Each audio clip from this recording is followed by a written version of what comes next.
Hi. Are you able to admit people in the waiting room? So Deborah Newman is there. Okay. So I wanted to just kick things off with this quote from Jim Jarmusch. There's lots of quotes about originality. I actually couldn't find the one I wanted, so I searched the internet this morning and found a different one. Jim Jarmusch, of course, is a movie director, and he says, nothing is original.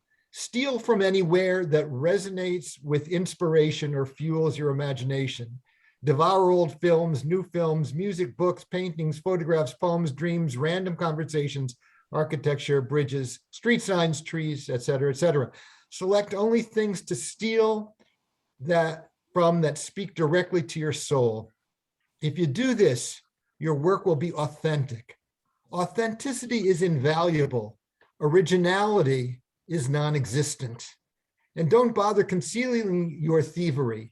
Celebrate it if you feel like it. In any case, always remember what Jean-Luc Godard said: it's not where you take things from, it's where you take them to. And so with that thought, we welcome you to our sermon seminar today. And we have with us Rabbi Sam Gordon, Rabbi Anna Levin, and Rabbi Michael Siegel, as well as all of us. And we're going to go in that order. So let me introduce Rabbi Sam Gordon first. And Rabbi Sam Gordon is founding rabbi of Congregation Sukkot Shalom of Wilmette, Illinois. He is a graduate of the University of Pittsburgh, which is, we were actually in the same class, if you remember, Sam, ninth class. Mark, I want to be an old-fashioned fogey. Do we need introductions? I mean, Yep, we do. We do, because we want to know everybody. Yeah, I do want to do introductions. Thanks, Mike. He's a graduate of the University of Pittsburgh, Hebrew Union College in 1980. And he received a 1985 and received an MBA degree from Northwestern University's Kellogg's Graduate School of Management. He is a senior fellow at the Hartman Institute of Jerusalem and was a Global Justice Fellow of American Jewish World Service. In 2015, the Forward named him as one of America's most inspiring rabbis. So Sam, inspire us. I'm not sure that I can inspire you. I do think that Mark is right in terms of his quote about thievery. I will admit to actually being a thief of ideas, and I'm going to start off that way today. The late Harold Kushner said that when looking at our texts in preparation for the holidays, the most important text we could look at is this. Now, I don't know how many of you know what this is or remember what this is, but these are our telephone records that we would have. I don't think we use them anymore, but I still have old ones. He said that you should look at your telephone records, at least for the summer, and see what people have called you about. And that's your text. And then respond to that. That was one of the kind of most insightful lessons I have ever learned about preparing sermons, particularly for the holidays. And I think it's pretty clear what's on people's minds this year. And I think it's necessary for us to respond, to contextualize, to offer nechemta, to offer direction of where we go. This, by the way, Mark did not say, is my final year. I retire as of June 2022. So my preparation for the holidays comes with that idea. But I think we know how fragile and broken and shaken and frightened our people are. And I think we have to respond to that within our tradition. Now, I've had a few different ways of responding. One is to talk about history of plagues and move from plagues to trauma in general. I think there's plenty of history we have of a Jewish response to plagues, whether you start with Akiba and his students and what those plagues meant, or Black Plague or bubonic plague or cholera or 1918. I think we can talk about resilience and the Renaissance and restoration that follows. I think we can go beyond plagues of illness to traumas like 586 or 70 or 1492, and how out of those traumatic events we created something new and really transformational. And how do we transform the plagues the traumas we suffer into that? On a different approach of where I think people are right now and what concerns them. I've talked a lot over the years about the difference between fact and truth. So the image I use is, we know that George Washington did not cut down a cherry tree. That's not a fact, but it teaches us a truth. And it teaches us the truth about our values, about the values we place on our leaders, George Washington, and that he told the truth. I think that metaphor or that analogy can be used for any number of things. It's the Yerushalmi Zachor, history and memory. How we understand, as an example, how we understand Egypt, whether it happened or not. The facts may not be there, but the truth is there. But now I think, and this is what what I'm planning on talking about, is what happens when it's not a question of fact and truth, but fact and lie. And that we're living in a time of the great lie or the big lie, whether that's the dispute about the election or January 6th, or right now, COVID and vaccines. I think the danger of living with that lie and without a sense of truth and denying fact. And I think the issue of polarization and demonization and the division in America based on what's going on right now, and particularly in terms of vaccines and masks and all of that, I think we can talk about that. As Mark said, we were both at the University of Pittsburgh, and I grew up in Pittsburgh. So this is now a different subject. And usually for Kol Nidre, I try to be theological. I think we also have a number of people unmuted. So I'm hearing a lot of, so if you would mute, that would help. So I also grew up in Pittsburgh. Beth Sholem was my congregation growing up, conservative congregation. Richard Rubenstein was the rabbi on the holidays, and of course was the Hillel rabbi at Pitt, at least for my first 2 years. So noting his death, and there's a lot to say about Rubenstein, a challenging figure, dynamic teacher, but difficult. But I do want to talk about Rubenstein and the whole concept of after Auschwitz and the misunderstanding of what he meant by death of God. I think he meant death of the intervening God of history, that supernatural God was now a bankrupt concept and no longer justifiable. But then how did Rubenstein come to his own theology?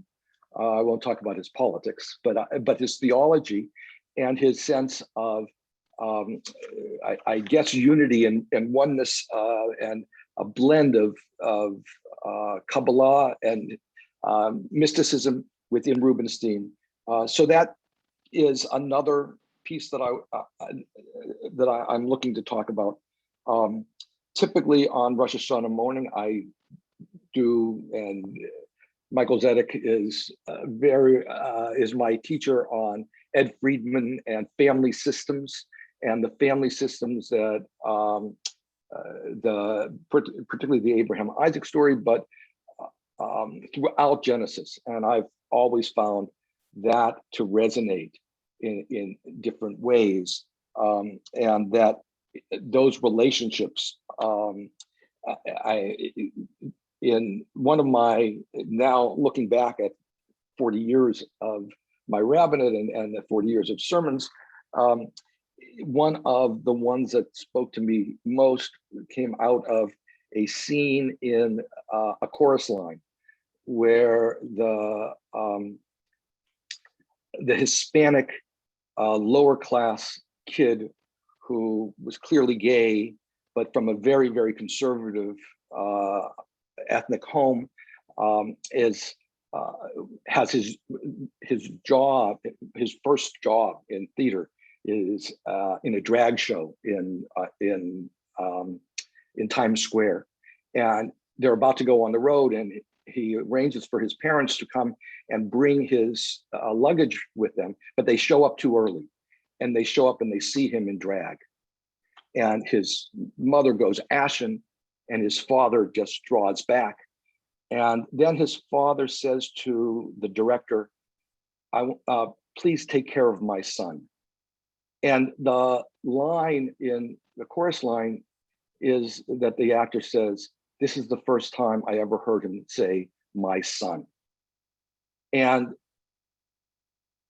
thinking about Isaac hearing Abraham saying, Beni, was that the first time he ever heard his father call him my son? And what does that mean? And I've done a number of different things on those family systems, ending with Jacob, with Ephraim and Manasseh, adopting them and putting them on his knee and being the first grandfather. As far as I can see, there's no, he's the first one. Isaac didn't know his grandfather. Jacob didn't know Abraham, but Jacob is the first grandfather.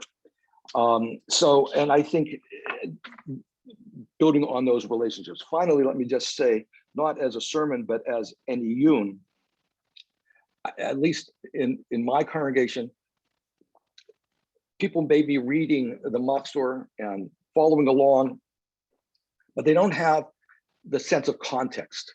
So when we get to Adonai, Adonai, El Rachum V'Chanun Erech Apayim V'Rav Chesed V'Emet, that's all repeated over and over again, but I don't know that people know what the story is, where it comes from. And this is something that I will ascribe back or steal back from David Hartman of blessed memory.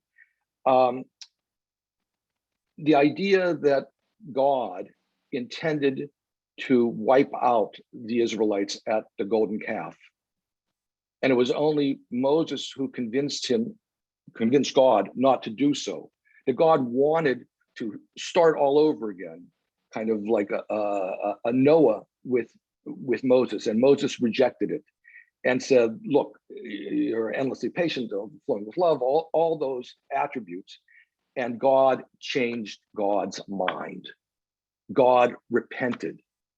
It's a radical concept theologically. It's one that would not work with our Christian colleagues, that God would change God's own mind, that God would repent and regret. And I think so for the iyun before that section, I intend to emphasize the context of the story. And kind of a takeaway is, if God can atone, why can't we? Or if God can forgive, why can't we? And so the model of God forgiving, and the model of God changing, and the model of God doing teshuvah. And finally, again from Hartman, that teshuvah teaches us that we're not stuck, that the past doesn't define the future, that history is not what defines us, but that we're able to change and go forward and do something different, and we're not stuck in any one place. That has always resonated with me in terms of the teaching of David Hartman of blessed memory. So those are my thoughts going forward into the next few weeks.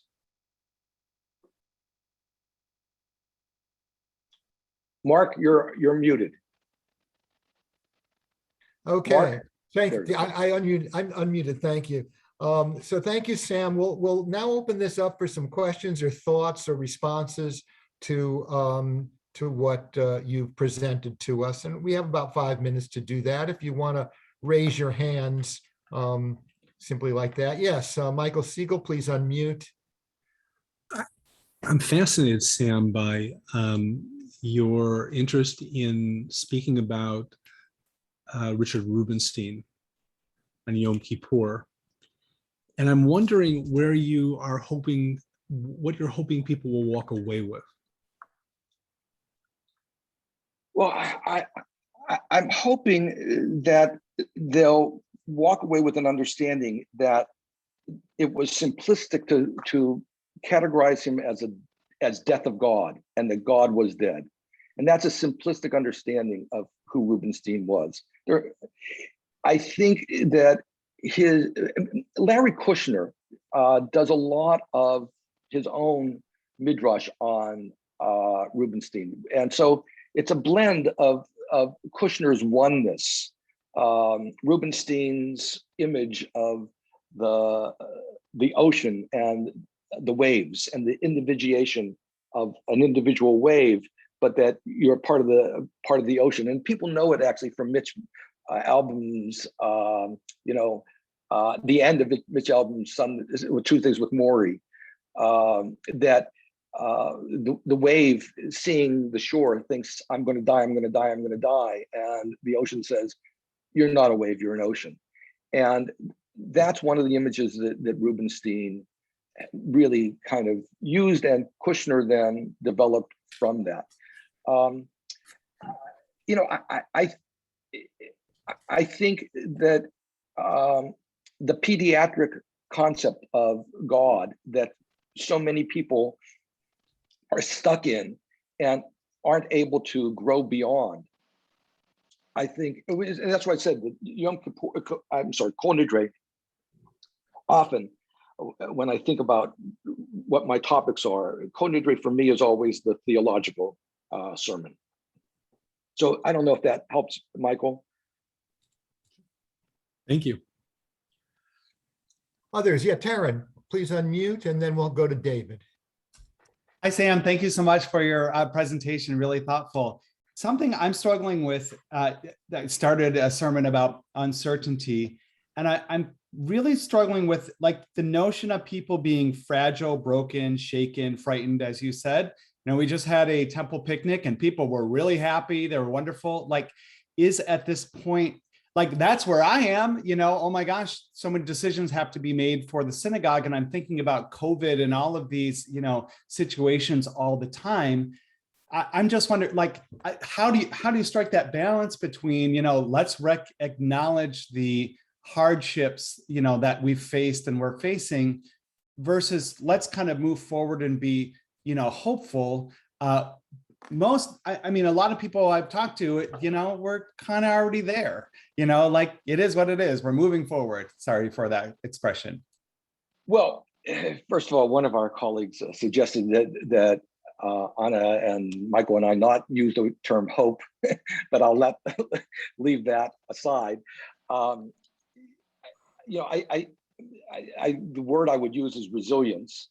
I do think that, and this is, I'm sure most of you are going through this same struggle with what are we going to do in terms of in-person and virtual and so forth. Are we going to have in-person? I think, 2 months ago, I think we were very optimistic. And I think in the last couple of weeks of Delta, I think people have been shaken by that and are very concerned. And if you have children under 12, you're very worried. And it's not an issue of despair. I think it is the nechemta that I'm suggesting is resilience, we have been able to respond to traumas in other kinds of ways, that you can even look at the Black Death here. So we know Ring Around the Rosie, right? We know Ring Around the Rosie, and Ring Around the Rosie is a way in which collectively Western society has remembered the plague, even though most people don't realize it, but it's kind of embedded in our history, right? And this may or may not be the case, but I think Lecha Dodi is our Ring Around the Rosie, that it represents a response to the trauma of 1492 and of the breaking of the relationship between God and Israel, and the divorce, and then the attempt to reawaken and reunify and reunite that broken relationship. And so we don't think of Lecha Dodi in those terms, but Shamor v'Zachor b'Dibur Echad can be seen at multiple levels, kind of in a Pardes kind of way. I think the message of resilience is the one I would use. Okay, now we have David Oler, and then we have to move on. So David, you get the last comment or question. Thank you, you. Sam. Thank you very much for your insights. In terms of building that sermon about Rubenstein, I think that the Ma'amar Kemoshe Hu Rachum V'chanan Apatah Heve Rachum V'chanan puts the emphasis on our spirituality and how we're going to do fulfill God's modeling. Thank you. Okay, thank you. Now, I have one question I'm going to ask everybody. Actually, are you going to cut your sermon? How long are you talking? Because there was an article in the foreword that talked about, how rabbis are all cutting their sermons, and now we're talking for like 3 minutes instead of a half hour. Are you doing anything special in terms of, thinking about shortening your sermon, or are you just, yeah, go ahead, Sam. No, I'm going to have to ask Sam. Yeah, my conflict is that this is my last shot, and that, but at the same time, last year we kept our services very short. They were pre-recorded and live streamed, and the services were about 45 minutes. And this year we're going for about an hour. I'm still going to try to keep things to about 12 minutes as opposed to 18 to 20 minutes. So largely because, and even if we meet in person, even if we do, we expect that 75% of the congregation is going to be online. And so everything will be live streamed, even if we meet in person. Sitzfleisch for sitting in front of a screen is not the same. And I think a limit of an hour is really about all people can take looking at a screen. So yeah, but people do their laundry also. Thank you. So let's continue. Thank you, Sam. Because we got to move it along. I want to introduce Rabbi Anna Levin Rosen. She received her BA from the University of Virginia in religious studies, anthropology, and Jewish studies. She's committed to social justice. She served as a community organizer with JCRC in Boston and Fairmount Temple in Cleveland. Ordained at HUC in Cincinnati in 2009, she was the recipient of a Dean's Research Grant for her thesis project entitled Thinking Outside the Tzedakah Box. Very original, Anna. Since ordination, Anna Levin Rosen has served as a rabbi with Hillel, most recently as the rabbi and executive director of the University of Chicago Hillel. Anna has been a guest educator for a spectrum of organizations in Chicago, including Mishkan, Anshe, Emet, Spertus, and Interfaith Family. Anna, you have 15 minutes, and then we'll open it up for 5 minutes of questions or comments. Nice having you here. Thank you. Thank you so much. So, of course, before I speak, I wanted to say a few words. One is I wanted to thank Rini for recognizing that my bio on my website was so old that I had forgotten one of my children on there.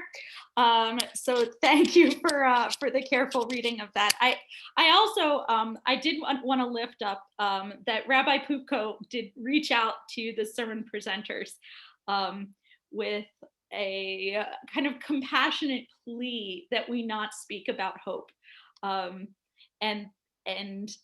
to kind of focus our conversations that we have through Mitzvot. And so I've really been sitting with that a lot, thinking about this and how the joy of Mitzvot is something that I think I can say a lot of us around this virtual table find. And it's something that I, as a Hillel rabbi, am constantly working both with my observant population to find kind of joy and meaning in Mitzvot, and the students from less traditional backgrounds and from a variety of backgrounds to find Mitzvot and find joy and meaning within them. So that's a little bit of the framing around what I would be speaking about. Our university doesn't start until actually Simchat Torah. And so we don't have high holiday services on campus. So I won't have an actual opportunity to speak. But I'll be trying to infuse this into our social media. So I want to just start with what a lot of people will say is one of the reasons why we feel kind of unable to live more reflective lives, and that's busyness, and especially to a college population. But I would say, and Rabbi Gordon, I'm looking at your facing retirement with some deep envy in this moment, because there's a sense of us being too busy to do what matters to us. And so I'm going to kind of frame this around this idea of our blessing for the study of Torah being around asok b'divrei Torah, and what asuk means and how it is that we choose to busy ourselves. So the original framework that I'm really thinking about is that how we make ourselves busy, that our society encourages us to be too busy, right? Always too busy. But that we have profound amounts of choice around what we busy ourselves with. And this idea of in the morning, committing ourselves to busying ourselves, not just with acts of Torah, but with divrei Torah, and to kind of take that through into the idea of Talmud Torah Keneged Kulam. And I'm gonna bring this to secular culture in a moment. But that conversation of what it is that study does for us, that being busy in words, remember again, University of Chicago, that being busy in words, and in this context, words of Torah, but also in language, busy in language, then can kind of frame the way in which we're busy in the rest of our lives. So one of the ways in which many communities have responded to social challenges is by creating reading groups. And book groups, I think, is a way that a lot of people are connecting around, and in some ways, maybe the surprise that we encounter by learning that there's crises in our society that we haven't been busying ourselves with. Specifically, I'm going to be focusing a lot on environmental justice as a framework for looking at all different forms of justice, economic justice, racial justice. All of these can be understood through a lens of environmental justice, and that's going to be kind of the overarching framework of our year. But so many of us have been engaging in learning and reading. And one of the things that I want to frame around this, if we understand that that our reading of We Are the Weather or a reading of How to Be an Anti-Racist, or any of the kind of literature that we're engaging in as book groups, to apply our framework of Talmud Torah Keneged Kulam, that this learning is actually profoundly crucial, but only in that it leads to other mitzvot. And so I think that there's something profound to looking at that our learning of secular texts also can lead to mitzvot, that learning can have us be bound. So around that, one of the things that I really ask with students frequently is this, this question of how we define ourselves as Jews. And often when students are prepared to come to university, and I'm sure that this is something that that all of you are familiar with, is there's this kind of like hunkering down around confronting anti-Semitism on campus, which is profoundly real. Confronting anti-Israel dynamics on campus, which are also profoundly real.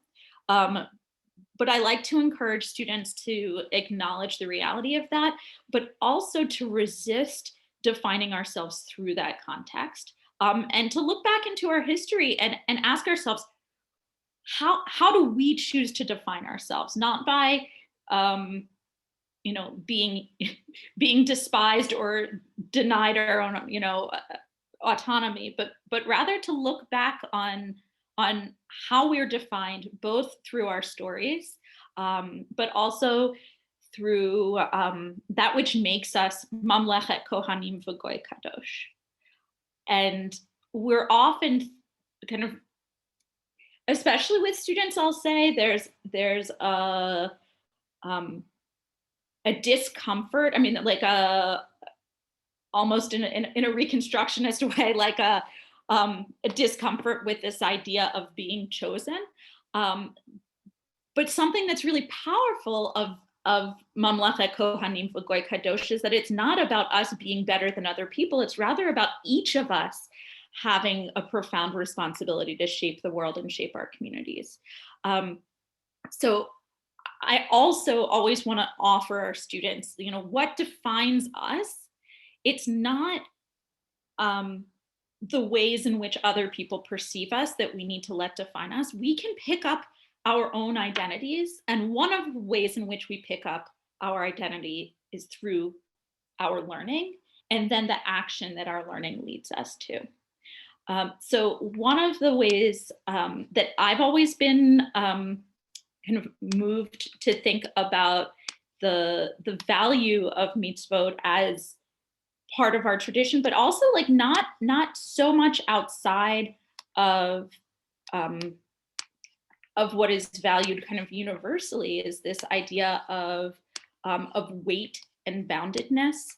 Of course, my computer's decided to take its time right now with pulling up my text, but here.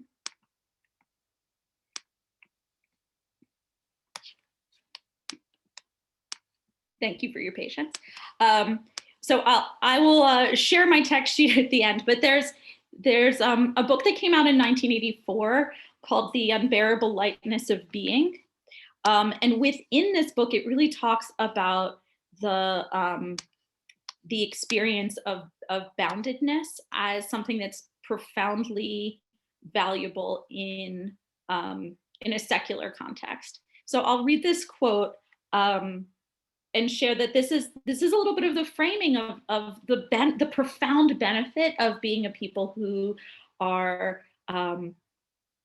connected to each other and also to our earthliness through something that's profoundly weighty. So Milan Kundera says in Unbearable Lightness of Being, the heaviest of burdens is therefore simultaneously an image of life's most intense fulfillment. The heavier the burden, the closer our lives come to the earth, the more real and truthful they become. Conversely, the absolute absence of burden causes man to be lighter than air, to soar into heights, to take leave of the earth and his earthly being, and become only half real, his movements as free as they are insignificant. What then shall we choose, weight or lightness? So, especially after, the idea of choice, of choosing, what do we choose in the question of brachot? Do we choose life or do we choose death? Do we choose weight or do we choose lightness? And I would say that one of the blessings of the Jewish people is that we trade slavery in Egypt for all Malchut Shemayim, right? Like we don't become free. We take on a profoundly worthwhile labor. And from there, part of what I want to transition into is this concept of profoundly worthwhile labor. And I'll say, and this, honestly, from a perspective of college students, this idea of unboundedness is actually kind of at the root of some of the emotional challenges that students face. They don't matter to anybody in their immediate context when they come to campus. I remember starting school and saying, nobody here loves me because nobody here knows me. And so that nature of being unknown and unbounded and only responsible for oneself and one's own kind of mini sphere, and to busy oneself only with one's own kind of resume building, but also self-satisfaction, leads to this, what I kind of contextualize as this unbearable lightness, and connection to mitzvot and to the community and to the overarching values of our people offer that blessed weightiness. So one of the examples that I kind of want to think through this is for us to really think about how we can engage actual mitzvot as ways of experiencing a little bit more awareness of how we busy ourselves. So I am in the process of raising 4 small children, and brachot has actually been a really profound way of us thinking about the way that we eat, because the more you're saying shehakol and the less you're saying adama, the more junk you're eating and the less you're preparing your own food. And so that all, the more you think adama, the more you think about, well, we're cooking more vegetables, we need to compost. And our Hillel has actually been doing a fair amount of composting. And that idea of recognizing where our food comes from and where, our whole role in that is very contextualizing through the lens of a mitzvah, right? This isn't a universal theory. This is actually profoundly Jewish. And because we're in an interfaith setting, on campus, we're not the only people to bless our food, but we do bless our food through the Hebrew language, and through this context of the origins of our food. And that's something that we hold that bounds us to this idea of environmental justice. There's also this tradition, and then we can kind of broaden our conversation, but there's a tradition that has started about 2 years ago for coastal Hillels, but I see us as coastal in a sense, called Tikkun Hayam, where there's a reverse tashlich. Instead of throwing stuff into the water, we go and we see the water and how polluted it is and pull things out of the water. And this isn't a beach cleanup for the sake of a beach cleanup, but this is a profound recognition during a time of our kind of sacred engagement where we can go and do tashlich, do the service around tashlich, and either before the holiday or after the holiday, it's something we can do to, to go to our lakes and clean up the area around it. And to do those, to be busy in Torah in a way that is both profoundly traditional, but also really fulfilling the needs of our planet and our communities and our broader society at the same time. Thank you, Anna. Anna, I just we need to move on. And Please. that's a great place to stop, you. I think. Keep artsy. Let's open it up for a few minutes for thoughts, questions, comments on what you said. Anybody want to comment or ask a question? Raise your hands.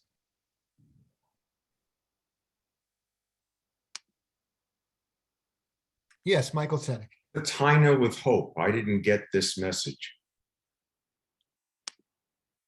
Oh, from Rabbi Pupko? Yeah, well, yeah, I had a question about that. What does that mean? He doesn't want you to talk about hope. What? I didn't understand. It was only to the three of us. Yeah, to Michael, Anna, and me. Thanks for sharing, this thing in the background that nobody knew about. I would say, I think Yechiel's point, and I always say, I think Yechiel's point is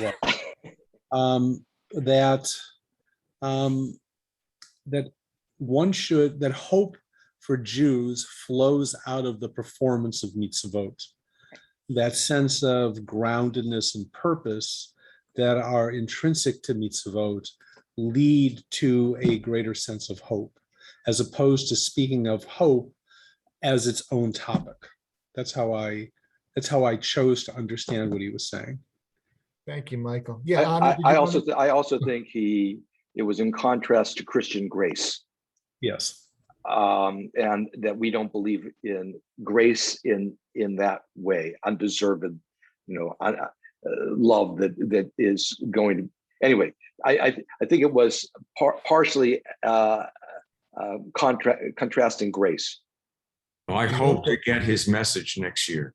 Yeah, I mean, we don't believe in undeserved love. I disagree with that totally. But I mean, okay. But anyway, that's not any other comments before we move on to Michael. Rivka. Oh, yes, Rivka. Right. Well, I'm glad you brought up mitzvot, and I've been seeing it more as connection rather than obligation and responsibility as much. But the connection, and as Jonathan Sachs says in this holiday, when we think of tefillah, tzedakah, and tshuva, it's all relationship about being connected to ourselves, others, and God. And you can see tefillah as our connection, our relationship to God, tzedakah, our relationship to others, and tshuva's relationship to ourselves. So I think part of dealing with students and young people is about making them feel they are not alone. They're part of this greater humanity, and we're all connected. And through mitzvot, we become even more connected. And I think that's how I've been looking at mitzvot this year, as spiritual connections. Thank you. David, did you want to? Yeah, I think that some Christians use the term cheap grace. I think that's what is being spoken of here. Maybe that's what Yechiel meant. Also want to add to Anna, you make me think about Herman Cohen's notion of suffering leading to compassion. Okay, thank you. Thank you for your comments. We do need to move on. Thank you, Anna, very much for your thoughtfulness. Our next presenter is Rabbi Michael Siegel, a graduate of Hiram College. Rabbi Siegel was ordained in 1982 at JTS and has been the senior rabbi of Anshe Emet since 1990. He served on the executive council of the Rabbinical Assembly of America, JTS Seminary's Chancellor's Rabbinic Cabinet, Executive Board of Mazon, and is a past president of the Chicago Board of Rabbis. He's worked hard to bridge the gap between African Americans and Jews in Chicago through outreach to clergy. And recently, he has worked to develop a study group between rabbis and African American clergy, which has helped to deepen the dialogue and understanding between religious leaders. We welcome you, and Rabbi Siegel. Thanks. It's a pleasure to be here and an honor to join with Sam and Anna. I'm gonna just focus on two sermon ideas and share my thinking on them.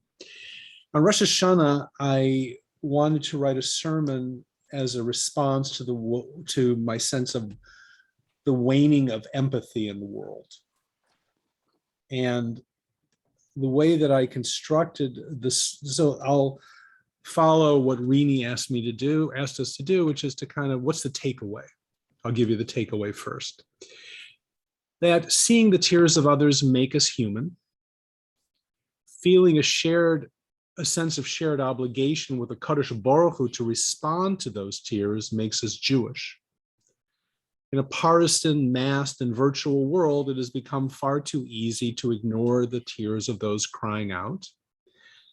On this Rosh Hashanah and the year that follows, the focus needs to be on seeing the face of others and follow God's example in our liturgical cycle with Hagar, Hannah, Rachel, and become tear catchers, for everything depends on it. That's the hopeful takeaway. So I discovered something called a tear catcher, something that I was unfamiliar with. And if you want to buy one, you can get them on Amazon or even on Etsy. And what a tear catcher is exactly what it sounds like. It's a vessel to collect tears. And interestingly enough, they have been discovered in Israel in tombs from the time of the Maccabees, the Hasmoneans. And the notion was that people would gather their tears after the death of a loved one. And the notion was that it was a way of expressing your love for the deceased and how much you miss them. In the Roman world, it's called a lacrimatory, and based upon the Latin word for lacrima.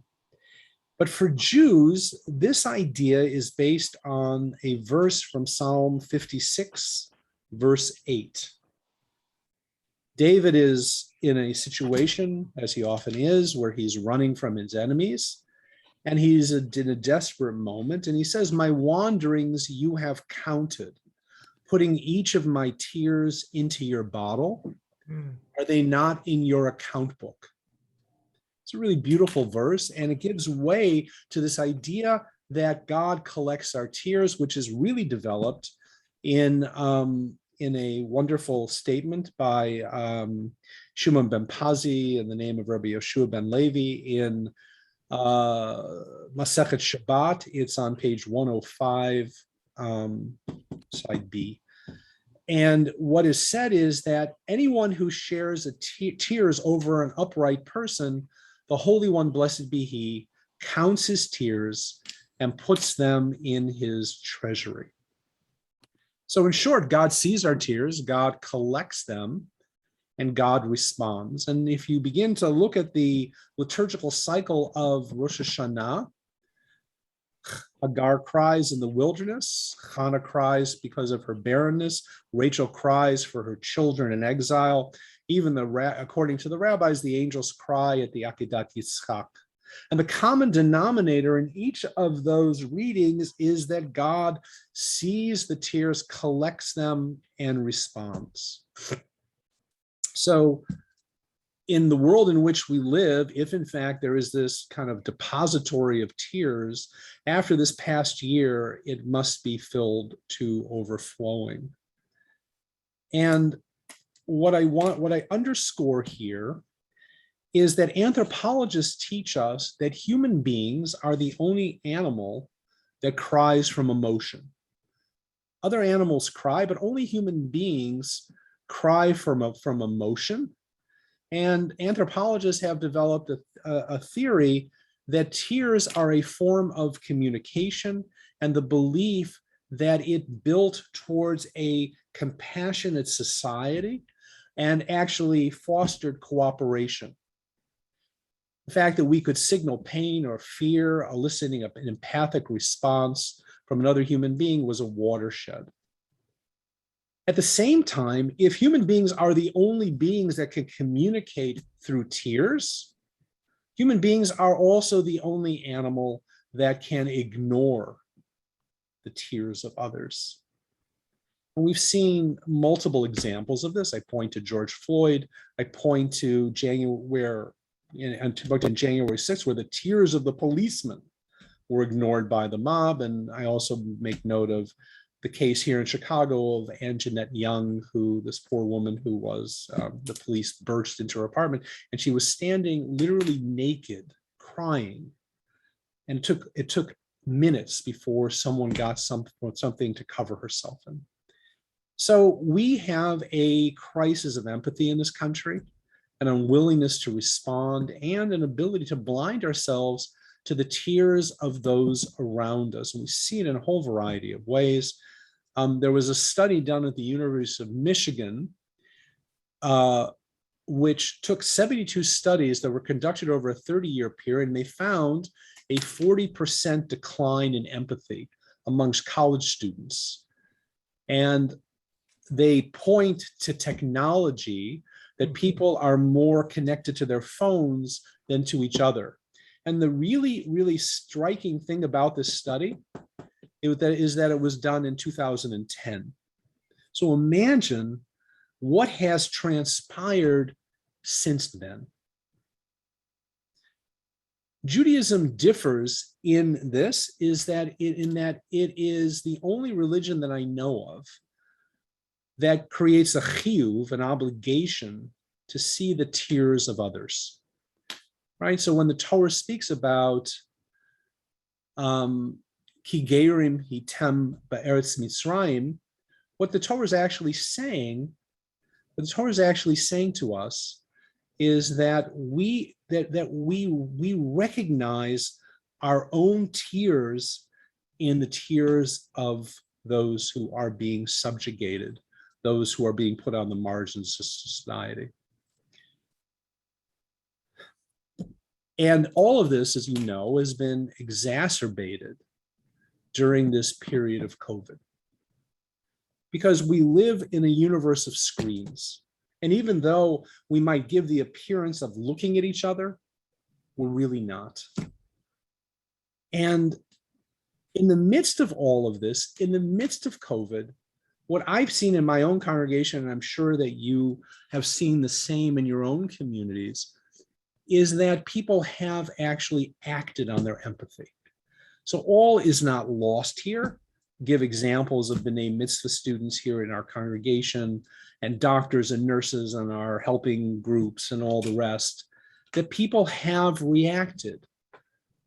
But it is vital that we also acknowledge that while Zoom has been a blessing, it's also created a real challenge for us.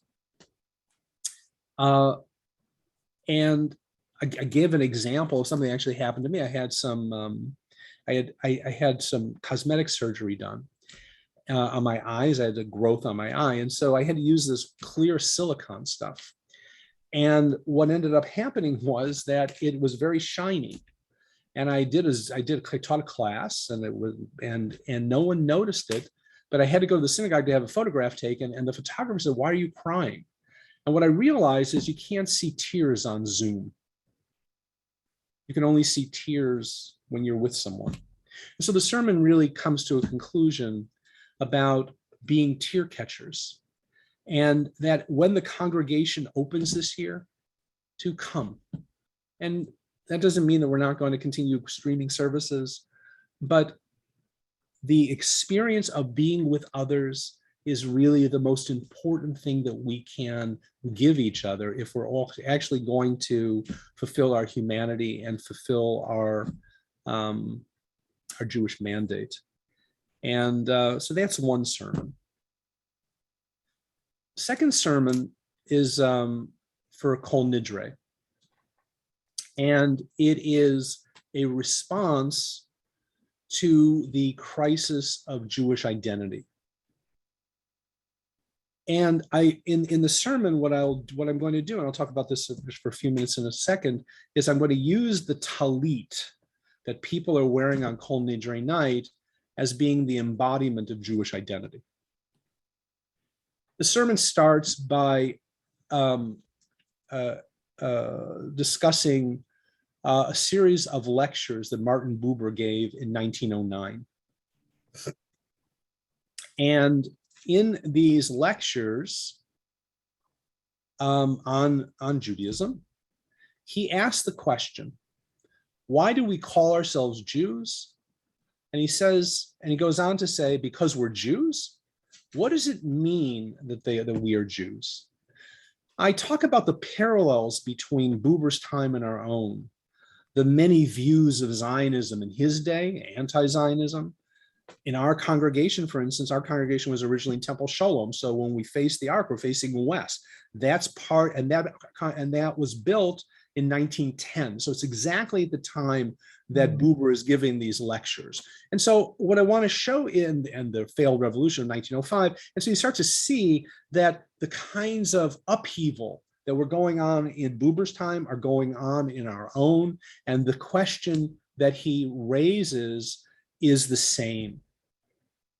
And so on the Kol Nidre night, I want to look at the Talit again. And as Buber once said, only out of inherited custom, because our fathers did so, or out of our own reality. I want to look at the Talit in our own reality.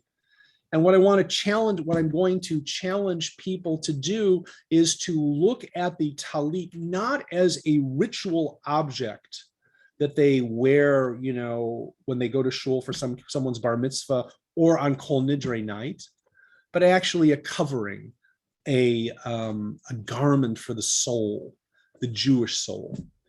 And so I look at the different parts of the Talit and look at the mitzvot, the tzitziot themselves as a bridge between us and God, the Patil Techelet, the connection that we have to other people, our not only our peoplehood, but also the responsibility that we have towards one another.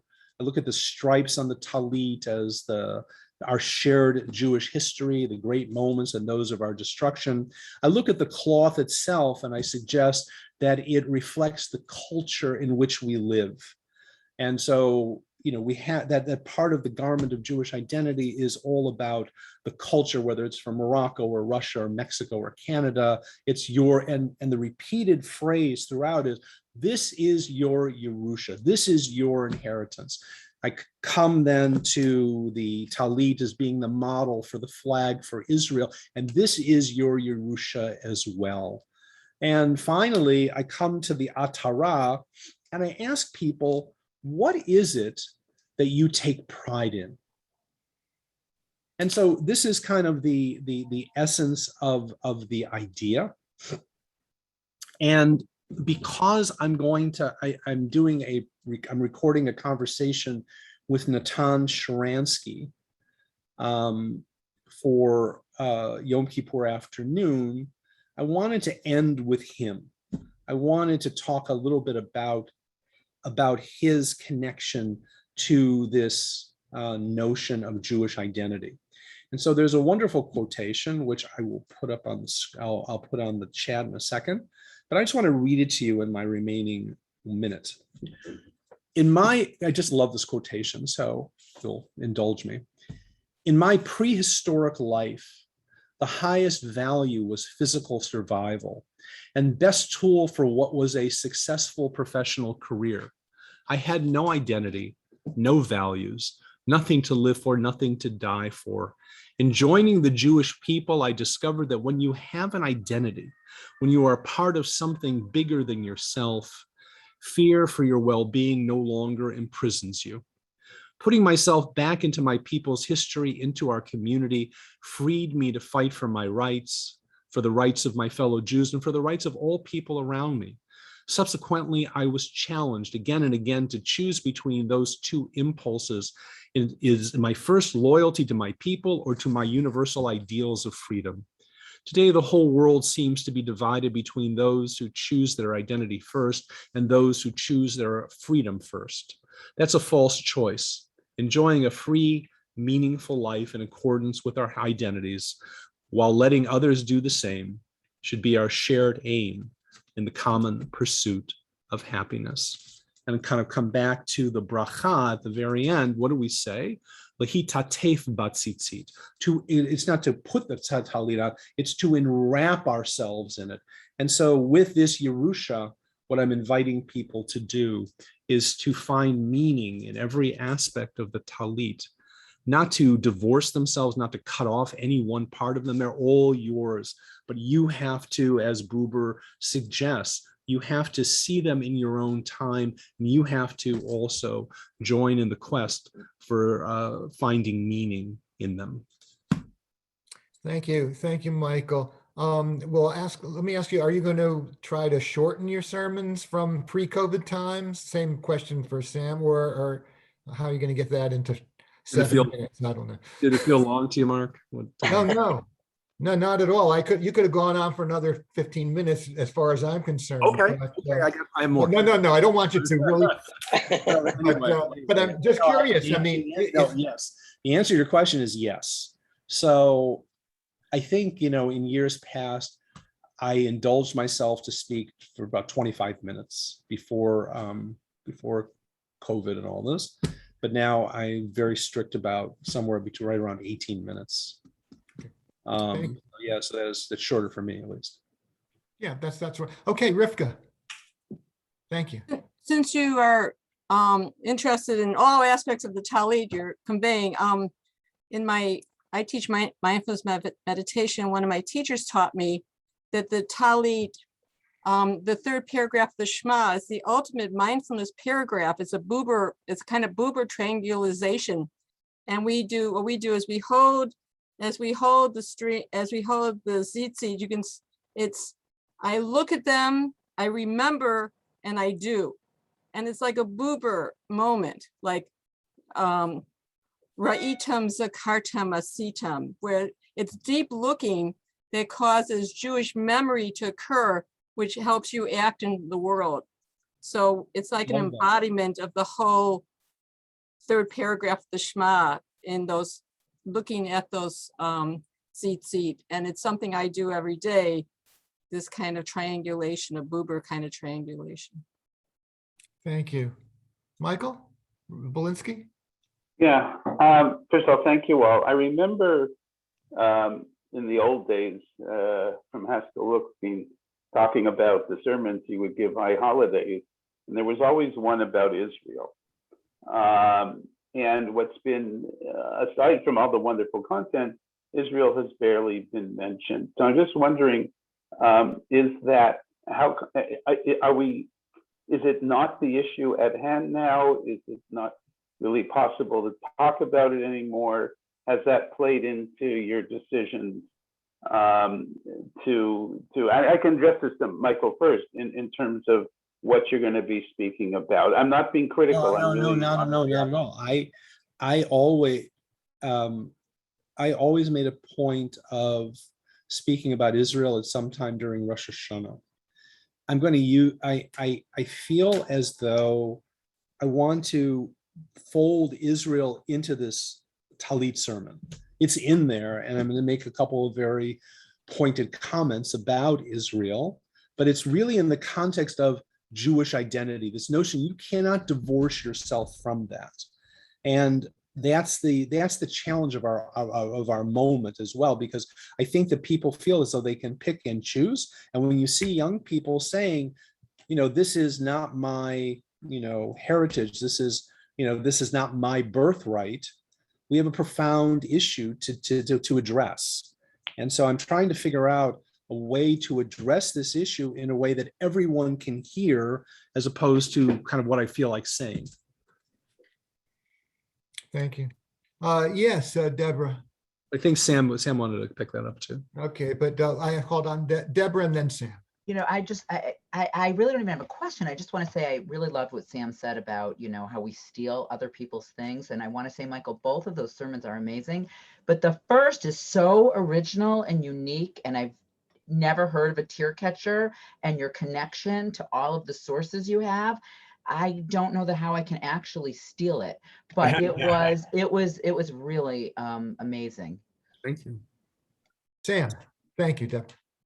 Yeah, I wanted to say more or less the same thing as Deborah about the first sermon, about the tears. I was really moved by it. The only thing in thinking about Akedah is the midrash that Isaac, who becomes blind later in life, is blinded by either the tears of Abraham falling into his eye or the tears of an angel that fell into his eye while he was on the altar. And so I think that fits into the Akedah story as well. I just wish you wouldn't confuse reality with what I want to say. I think what struck me about that is that in the order of the story, God that you know the rabbis are imagining the angels crying.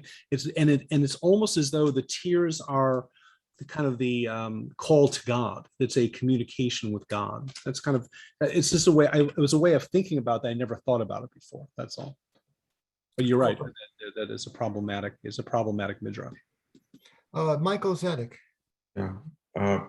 I agree wholeheartedly, enjoyed and appreciate, and we challenged by all three presentations. The Michael Belinsky's issue about Israel aside, Michael Siegel, I assume you've got to do some finessing in terms of theology of God and tears for so as it were a modern congregation.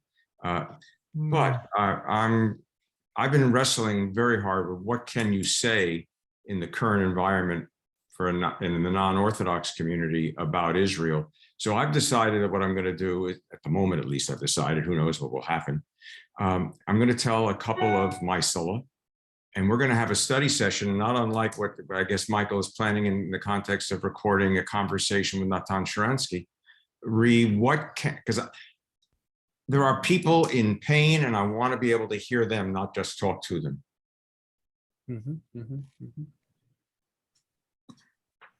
So, you know, I want to ask you, Michael, since you raised this issue, and I appreciate what you're saying, because I think we all feel that.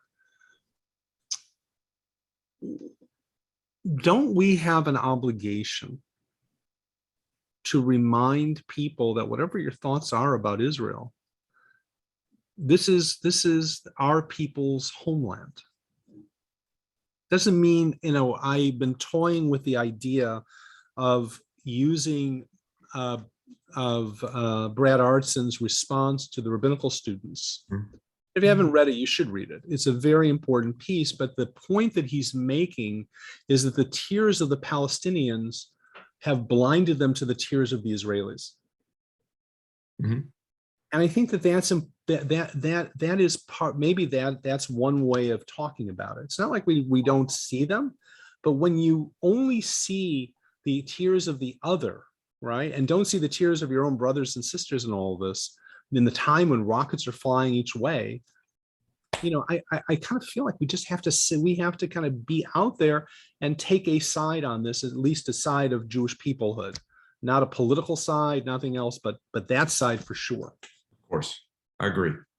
And that in my Maisala are going to go in that direction, but I also know there are people who need to excavate more. Oh, yeah. I just read an article by Leah Leibowitz in Tablet Magazine, and it's from, you know, just kind of searching for things. And he talks about tweets. He shows tweets of young people who are saying, you know, let's build strong Jewish communities in here in the United States to show Israel that we really don't need them. You know, that we should kind of cut our ties to Israel, and we can have, you know, Judaism here in the United States perfectly well. So that difficult to hear.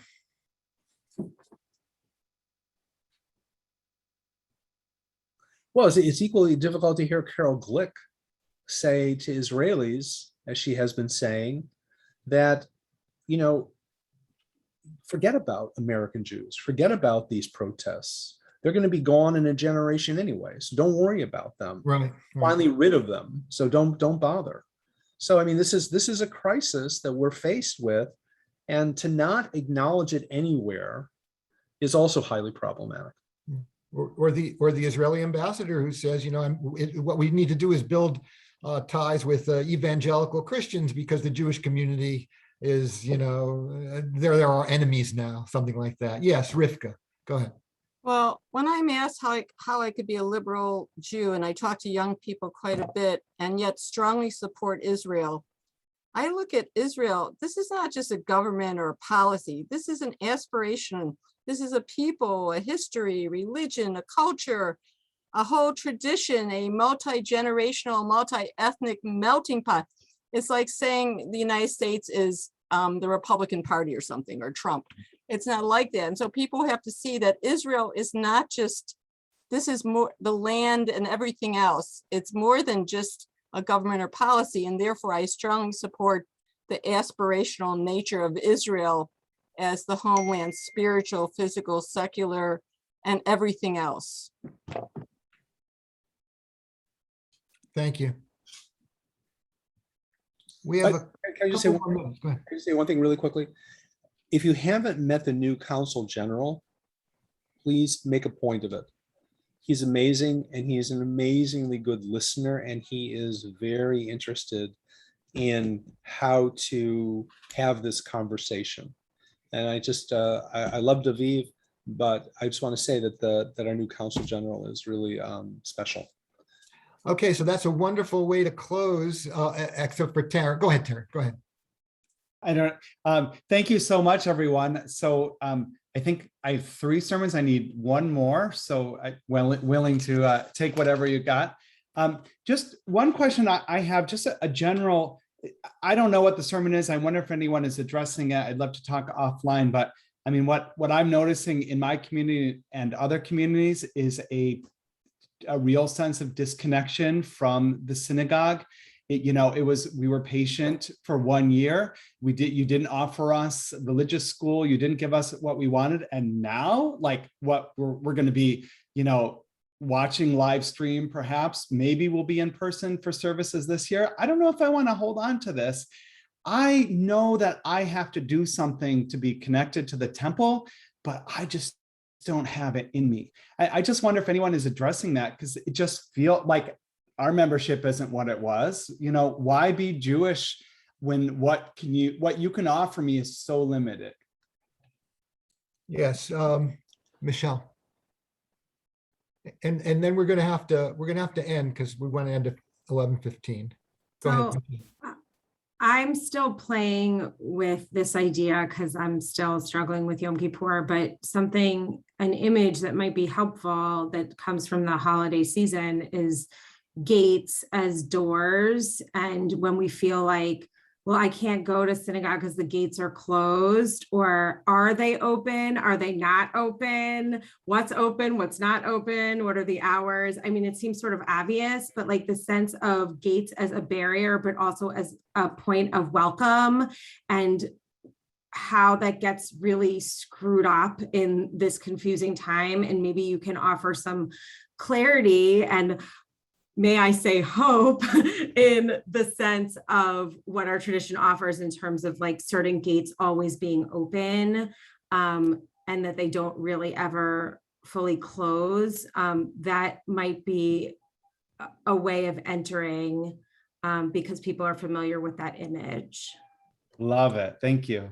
Great. So to end, Rini is going to, we're going to have the Consul General come to our CBR meeting. I don't know, Rini, if that's been finalized yet, but we'll all get a chance to meet him and discuss it. Has it been finalized, Rini, yet? You have to unmute. I think